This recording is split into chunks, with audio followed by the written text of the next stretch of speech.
It doesn't start with them kidnapping you. It does not start with our exile. They don't stuff the ballot boxes.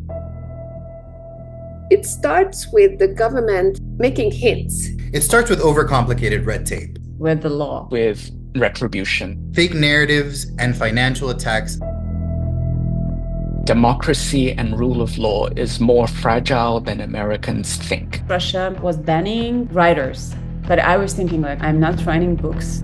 Then it was banning teachers. And I thought, okay, I'm not a teacher. This is the big mistake, because of course it came to me. The first alarm that we should have noticed was in 2001 when NTV, the independent channel, was taken over. Staff arriving for work were told their offices and studios were off limits unless they signed an oath of loyalty to NTV's new managers. I remember how frustrated and angry we were, and we even went to the protest rally.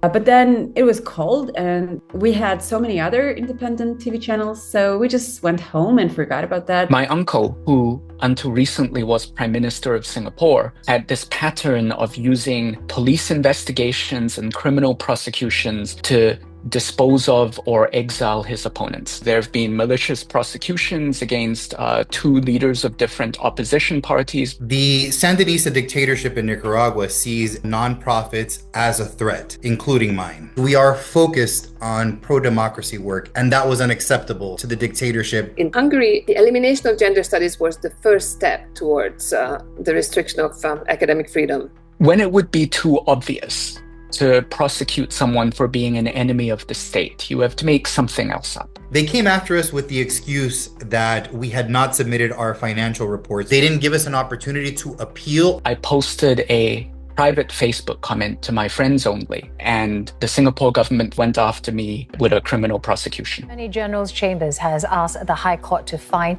Lee Sheng-wu at least $15,000. The steps were gradual, and every one of them was unbelievable for me. Looking back, it had been obvious that the government had been going in this direction.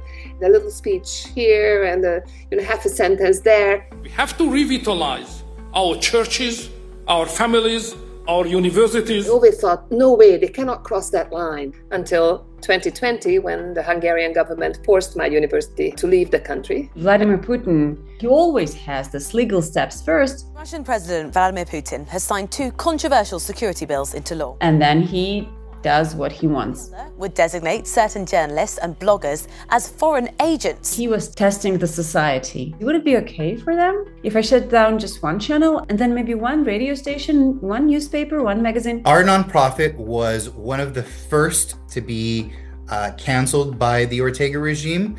Right now, we're up to over 3,500 nonprofits. My television channel was declared a foreign agent. I was declared a foreign agent. I am blacklisted as an academic in Hungary. I could never get a job. The regime was saying that I was a financier of terrorism. It would be best if I left the country immediately. And I fled the country as soon as I could. Russia blocked its last independent TV channel, TV Rain. Those staffers remaining in the studio gathered for a farewell at the end. We left Russia. I, Donald John Trump, do solemnly swear that I will faithfully execute the office of President of the United States.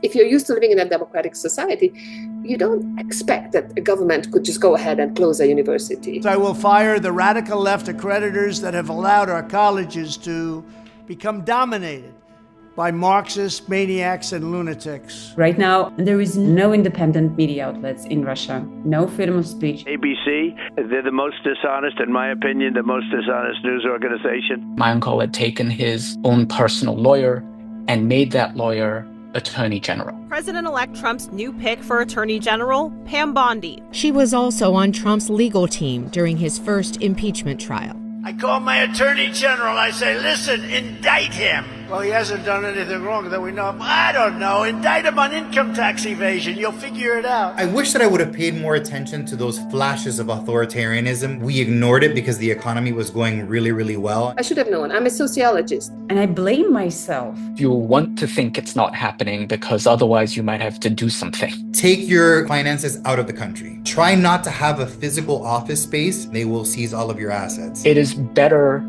to fight every person unlawfully jailed, unlawfully harmed is your business. It is better to refuse rather than to give in and hope that somebody else will be the check and balance for you.